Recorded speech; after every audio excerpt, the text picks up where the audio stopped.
So now on to the next question, where we're given the area of the triangle is 6 root 2, and we're asked to calculate the value of x. And we know that the area of a non-right angle triangle is given by the formula half AB sine c.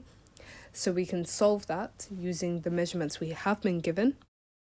So now we can set up the equation as x plus 3 multiplied by 2x minus 1 sine of 45 divided by 2. To make it easier to solve, we can multiply both sides by 2 to get rid of the denominator. So we're going to end up with x plus 3 multiplied by 2x minus 1 multiplied by sine 45 is all equal to 12 root 2. So now, of course, sine 45 is one of our exact angle values, so we can get rid of that and replace it with root 2 over 2. Then we can again divide both sides by root 2 over 2 to get rid of that, to get x plus 3 multiplied by 2x minus 1 is equal to 24.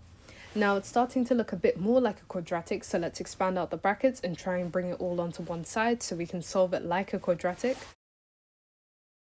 And once we've collected all of our like terms, we're going to get a quadratic of 2x squared plus 5x minus 3.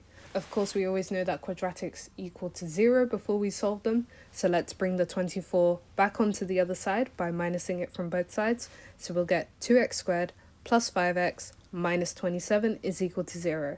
Now these numbers look a bit trickier, so let's use our quadratic formula instead, remembering that it is negative b plus or minus the square root of b squared minus 4ac, and all of that is divided by 2a. So now remembering that the 2 represents the a, the 5 represents the b, and the minus 27 represents the c, let's plug in those values into our calculator and see what we get as our values of x.